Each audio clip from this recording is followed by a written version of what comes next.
The rocks will cry out. The rocks will cry out. What's up, everybody? I hope I'm coming through loud and clear. This is the first time I try to venture out on my own and try to do one of these videos myself, so we'll see how that goes.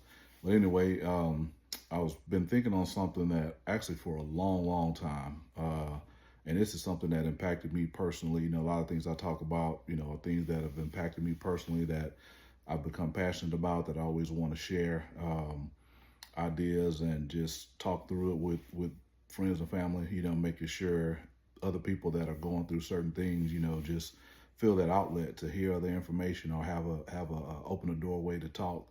So one of the things, and I've rebranded it, but I'm gonna say it, but I don't wanna. I'm gonna tell you, you know, another way that I'm saying it, so as not to offend anyone, because you know, in America we get big offended by stuff. So just hear me out. So there was always, I wrote down on my phone a while back, the idea of corporate America PTSD. And so I know that term PTSD is pretty heavy. And so when I went and really did research on PTSD, because I know when we hear PTSD, we think about our soldiers.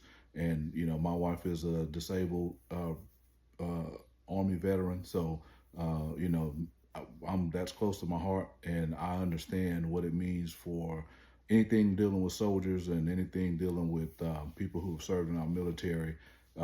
Is special and it's important. And some people always take something that you say is to against the military, or you know, you have that in mind. So again, I understand the term PTSD is pretty sensitive because it talks about specific exposure to violence and death, injury, sexual violence or whatever, and people have had traumatic, you know, that it leaves a traumatic result. So even though some of the things I want to talk about, the trauma of it, you know, feels pretty close to that, I don't want to say corporate America PTSD. So what I'll just say is chronic workplace stress. And I think that's a couple terms I've seen, you know, out there when I'm looking at, you know, what else could this be kind of labeled other than corporate America PTSD.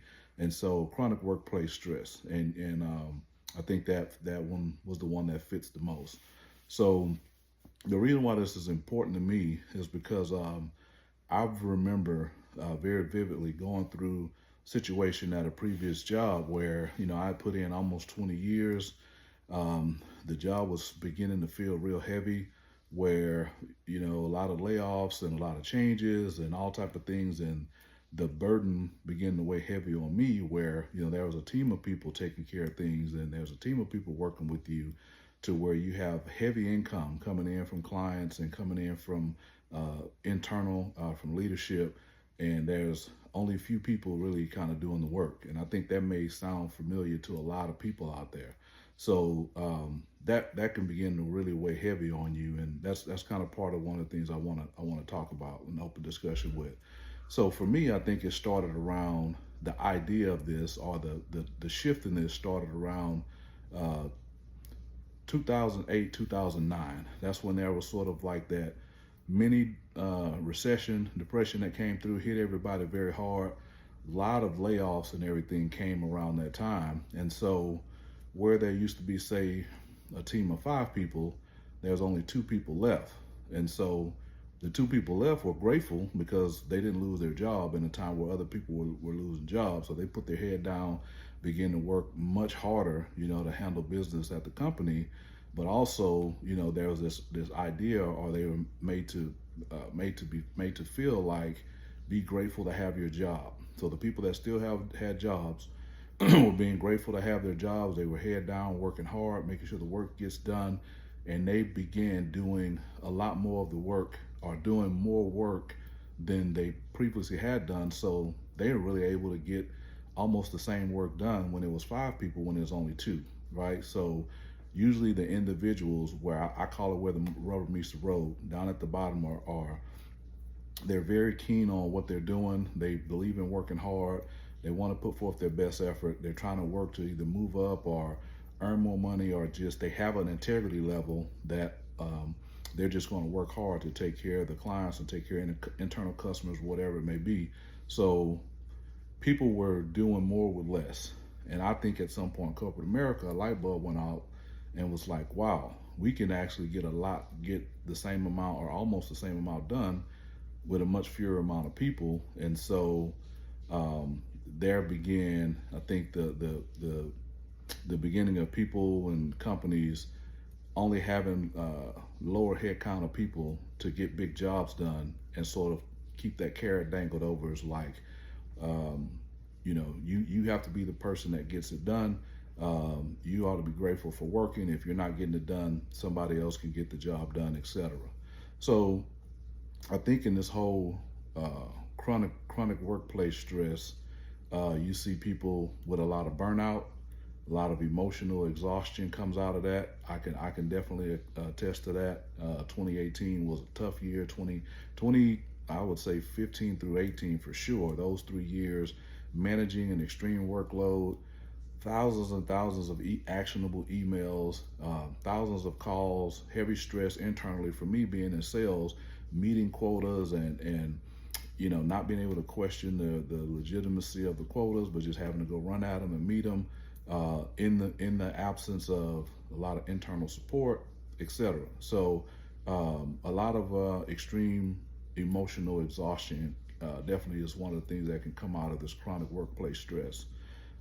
Anxiety, panic attacks. I know at one point, I think I always had anxiety, but I think that took my anxiety to another level. I remember seeing spreadsheets and emails in my sleep, and part of the reason is because I cared so much about taking care of my clients, and I still do, taking great care of my clients, making sure work is getting done, just making sure things are handled, putting your best foot forward. And sometimes, because we are those type of people, we can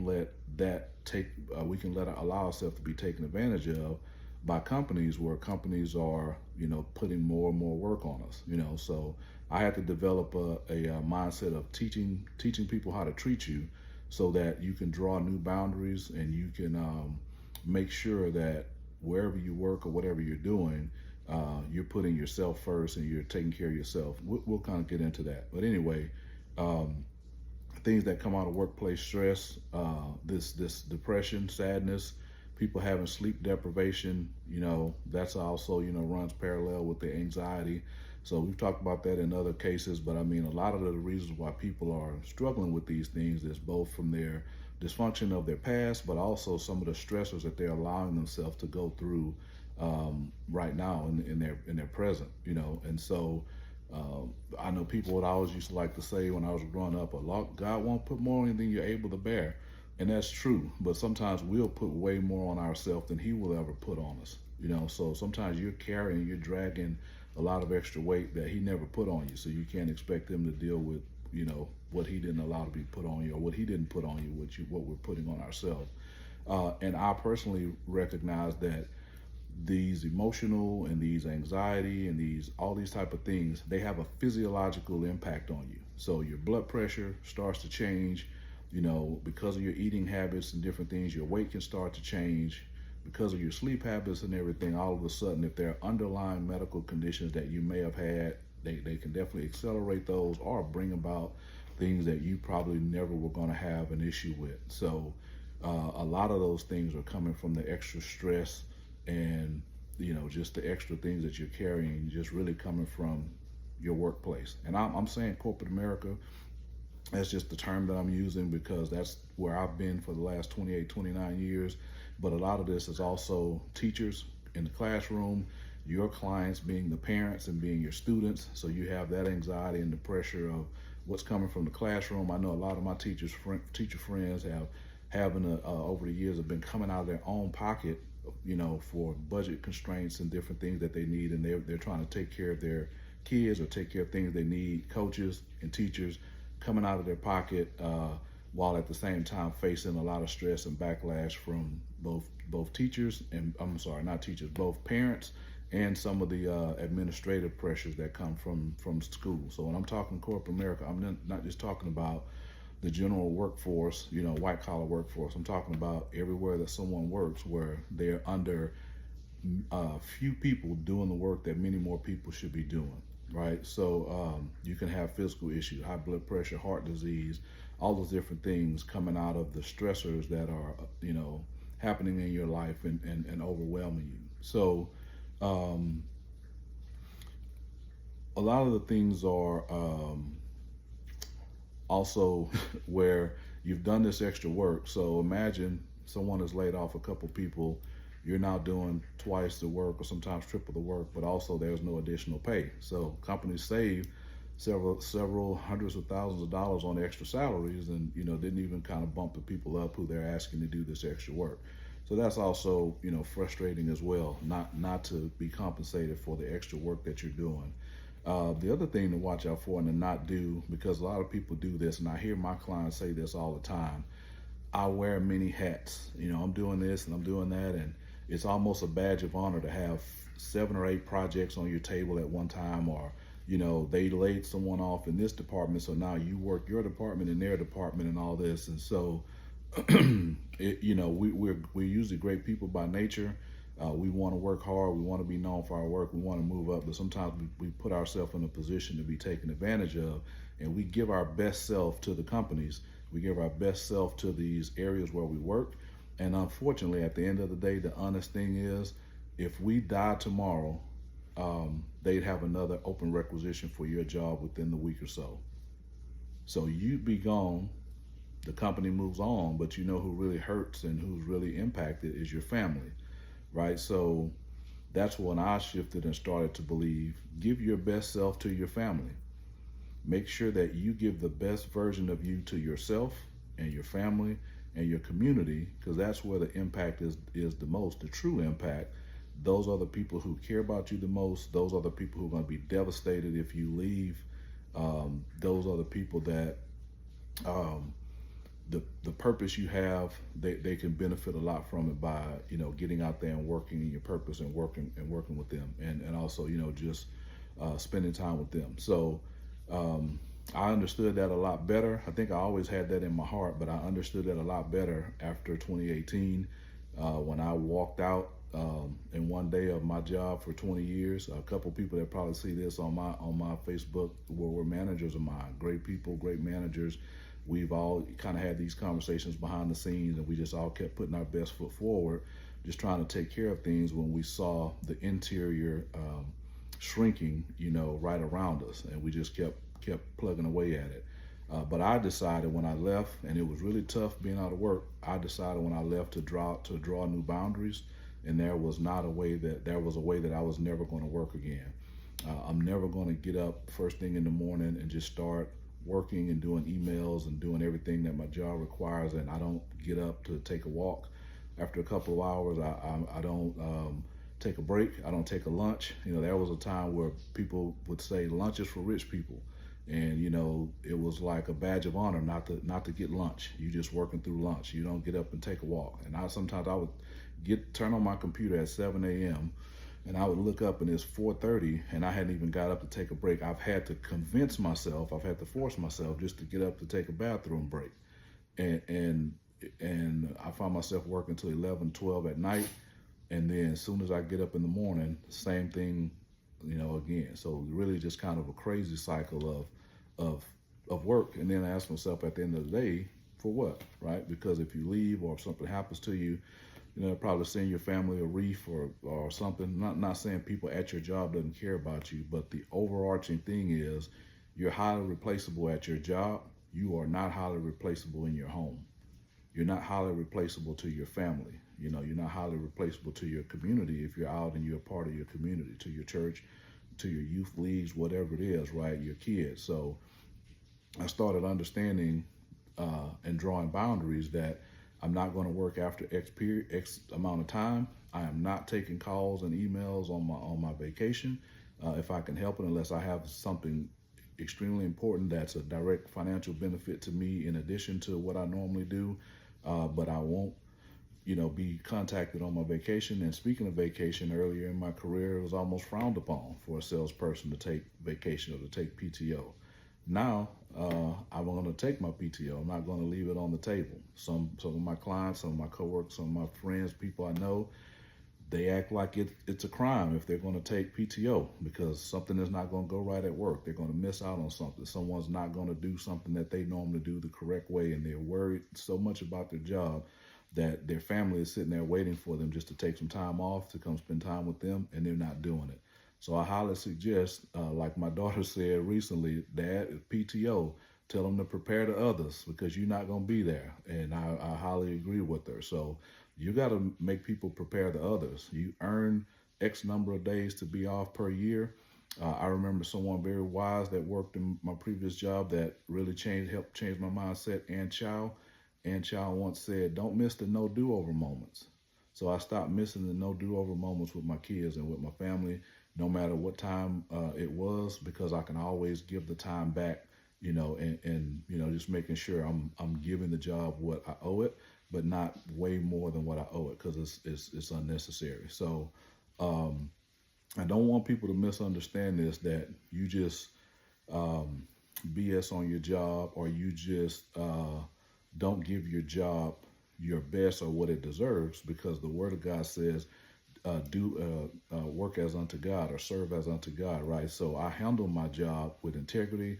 I handle my job with honesty and with full effort, with all effort, but I don't give it the best version of myself that I give my family, and that I give my community. So, and I'll say that into my company, directly to the company leadership. Not anything out of disrespect, but they're going to get high productivity out of me, high care, but it's just not going to be allowed to be overwhelming the way things have been in the past. So, if you're suffering from some kind of chronic workplace stress, and you know good and well you're working way too many hours, you way after the clock has ended and you've punched out, you're still doing all these emails, all these projects, all these whatevers, and you're taking pride in, I wear many hats, and they let so and so go 6 months ago and they hadn't hired anyone else, and now I'm doing that, and now I'm taking pride in doing both of these jobs, but there's no increase in pay. I'm just overworking myself, and now it's become a long-term thing because I've done such a great job at doing the extra work that it's just out of whack and out of balance. So just want to make sure that this is always a thing that's passionate to me. I was hoping to try to write a book or something about it, and my discipline level on things like that just has to get better. And I don't know what the full content will be, but I know it's worth talking to people who are around me and who look like me and who are in the same situations as me when it comes down to how you approach your job and how you're working. So as always with me, my value system and my foundation is the Word of God. So I'm like, okay, what does the Word of God say about this that can help people, keep these things in the perspective that they need them to be in, and where can you go reference stuff? So one place is Proverbs 23:4, and it simply just says, "Do not wear yourself out to get rich." And I think that's a big that should be sounded on the trumpet nowadays, because everyone sort of wants to get rich and sort of want to get out there and see this grand deliverance of money. But it says, "Do not wear yourself out to get rich. Be wise enough to restrain." Right. So also Psalms 127:2, it says, "In vain you rise early and you stay late, toiling for food, but God grants sleep to those he loves." In vain you rise early and you stay up late, toiling for food, but God grants sleep to those he loves. And so at the end of the day, it's not all about your works and about you trying to go earn stuff, and you trying to, it's operating a little bit in pride that I can go and do all this stuff, and people are pointing to me and say, "Man, he's a whirlwind," or "Man, she is doing the work that 2 or 3 other people did," or "Man, without her, we don't know what we would be doing. If she takes a couple days off, the company will be in disarray." And you take pride in that, so you're busting your brain open, to try to be everything, all things to all people, and it's just hurting you, and it's unnecessary. Colossians 3:23 and 24 says, "Whatever you do, work at it with your whole being as unto God." And that goes back into, what I mentioned earlier. It never tells you to try to be super impressive to man. It never tells you to try to go get super rich. And I'm not knocking people who get rich or whatever. You know, we all want money. You know, you should want wealth or whatever. This is not a rich or poor thing or whatever. Something for somebody to get sidetracked and start tripping. Like, yeah, go get it. If you're an entrepreneur, do what you got to do. Like, go out there and try to maximize who you are. Try to maximize your earnings and those type of things. But at the end of the day, you always got to try to reconcile with yourself and asking yourself, what is it costing you?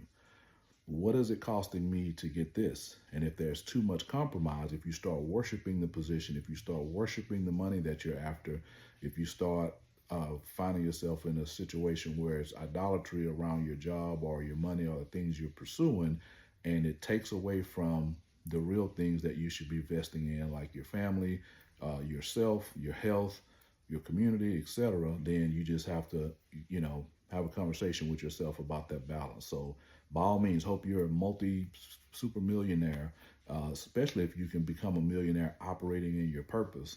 But at the end of the day, you know, there's always there as a balance. And for me, again, I always go back to my world is all crazy, going upside down or whatever. My value system is going to land on the word. I'm not telling anyone else what your value system needs to be or what you should do and you shouldn't do. But for me, that's where I go back to try to find my bearings when things get a little sideways and I'm trying to help carry myself forward.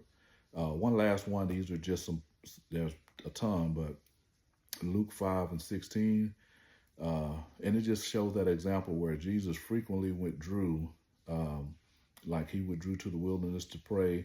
He's doing big things. He's like preaching. There's so many people around him. Miracles are happening or whatever. And then there's times where he look at his disciples and say, yo, let's wrap it up. Let's take the boat out here and let's get away from the masses for a while. Let's go over here and have a fish fry on the beach. Let's reset. Let's regenerate ourselves. And then we get back. And so if he did that for ministry, if he was literally took a break from doing that type of work, why would you not take a break from doing your work, right? From doing all the things that you're doing. You deserve you deserve it. And I begin to get bold enough to tell some of my clients this, some that we have a little bit of personal conversation, but I can see them. You never can get time with them because they're always going in 3 or 4 different ways. Another thing people say is I'm drinking from a fire hose, so everything is reactive, nothing is proactive, and you're just all over the place. It's not a badge of honor to be that way. There are some times where you got to tell them, prepare the others. I'm going, take a couple days off, whether it's a staycation. I believe in my reset button is anything around the beach and around the water. So we try to go once or twice a year to get out of the country or just go to Florida or go somewhere, reset, be purposely, out of work and into recovery. And again, just taking care of yourself. So closing this out, what to do? So, okay, you said all that. What are some of the things that I should do? And again, this is just me chopping it up with you. I'm not an expert at any of these things. I'm just sharing with you some of my experiences, my observations, and at the end of the day, okay, what have you done or what can you do? The first thing is, I just said it, take PTO. Take a couple days off, maybe an extra Friday here or a Monday there, just if you just have a short weekend, but also take long vacations. Take a week off. Take X amount of days off. Go somewhere and do something. Save up some money instead of buying a bunch of stuff that people aren't going to remember these gifts or these things. Save some money up to take a trip. People will always remember memories.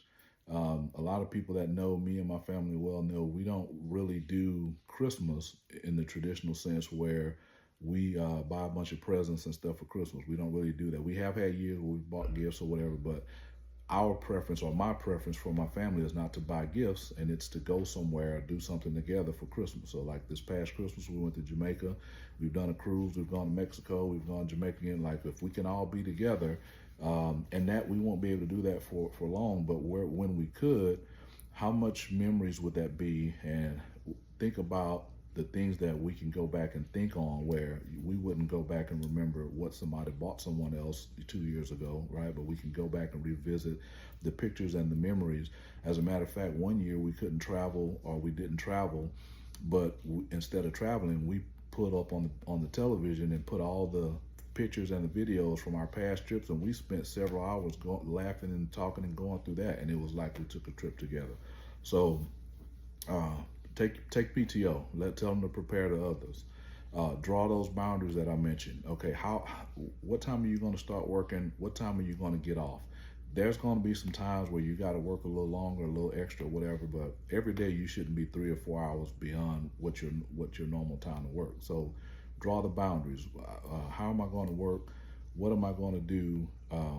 On vacation, I'm not taking a lot of requests and emails and all that stuff away from my family when I'm on vacation or whatever it is you're doing. Draw some boundaries that say this is how I will work going forward, so that I can take care of myself and my personal health, and I can give my family and myself the best version of me. By the way, just an extra side note, also doing in the middle of this is one thing I started to do that I wasn't doing well, is starting going to the doctor, because I could see these stressors were having an effect on me. So if you're not regularly going to the doctor, get yourself a PCP and start going to the doctor, making sure you're taking care of yourself, because a lot of people are having heart attacks and strokes.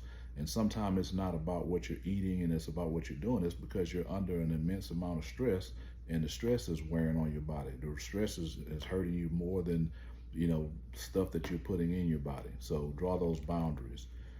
Stay ready out here in this world. Corporate America moves fast. You may need to, your boundaries may not fit where you currently are. You may need to pivot. So make sure your resume is up to date. Make sure you always kind of have an ear open for other opportunities. I never did that in my past. I was always committed to one company, one whatever. That's just the type of person I was, and my personality and my behavior was part of the reason I got, in trouble, or I was, somewhere probably longer than I should have been. But you should stay prepared. Have yourself an updated resume, seeing what opportunities are out there, and be open for change, be willing for change. Take trainings and different things that make sure you're up to speed in whatever craft you serve. Don't be afraid to ask for compensation. If you've been working many years or several years, your job role has expanded and you now got many hats on, and you're doing all this stuff, and you recognize how valuable you are to the company, you need to ask them for some additional compensation. Because if they bring someone else in new, for the market rate, their compensation is going to be higher than yours. So again, something I never did and never forced that type of hand. But at the end of the day, that's something that you should be considering. Do your research to figure out exactly how to do it. I'm not trying to put you in a situation where you lose your job because you come in there tripping, kicking over chairs, and talking about giving them a check. But I mean, do it the right way and figure out your value and your worth. And it may be a time for them to increase your value, your worth. I've already mentioned, give your family the best version of yourself. Hopefully you understand what that means. If you've been putting your job over your family and everyone else has to wait and your job comes first, please remember, if you die tomorrow, if you lay it down, your family is grieving, your family is hurting. Whatever income you were bringing, everything, the impact to your family is huge. It's immeasurable. It's immense. The impact to your family is priceless. Your company will grieve or miss you, whatever, your coworkers. But at the end of the day, that company is going to move forward. They're going to be looking for another you within a week or so. So make sure that your family gets the best version of yourself. And then the last thing I'll say, with the amount of time I have, because you can say so much, again, this is not expert information or whatever. This is just me just chopping it up with you. The last thing is, and I say this to my daughter all the time, I try to say this to myself as well, teach people how to treat you. If you just let people run all over you, if you let people handle you any kind of way, if you let people set your boundaries for you, they will, right? But sometimes you have to come in, especially like me being in sales. Sometimes I come into a new opportunity or a new situation. There was another salesperson before me. I step in, and based on how the client is responding or what they're doing or how things are going, I have to reset that customer's expectation of what they're going to get from me. I have to teach them how to treat me. If they were abusing the other person, I have to let them know I won't be abused. If they were expecting things to happen in 5 minutes and we have 2 days to do it, whatever. I try to always do things fast, but the faster you do it, you set the expectation that you're going to do everything in 5 minutes. The first time it takes you 30 minutes, people aren't going to be unhappy with you, right? So I try to teach people how to treat me when I remember that. And so set the right expectation, especially if you're coaching, if you're teaching, That first parent meeting you have, that first athletes meeting you have, or whatever, set the expectations of what people need to know from you, what they need to expect, what you will and won't tolerate, what you will and won't do. But that you always you remind them that you have the best interest in mind of the company, the people, and everyone around. So I'll cut it short to say that. Hopefully this helps someone. I'll keep thinking through this and trying to expand upon it. But man, I think this is a big topic, and hopefully start having this topic, this conversation with your family, with your friends, other people you're talking to, because or maybe you've been through this already and realized, nope, I had to change something, and I'm glad I did. So if you did, I'm glad you did. Congratulations. I had to, and when the new things start feeling like the old things, that's why you got to stay sharp, because you might have to start looking for something else, or get out there and operate on your own with your own purpose as an entrepreneur. If you're going to have some stress out for something that belongs to you and not for something that belongs to someone else. So anyway, I hope that helps someone, at least open the frame of thought. And yeah, great. I appreciate it, man. Always be blessed. The rocks will cry out. The rocks will cry out.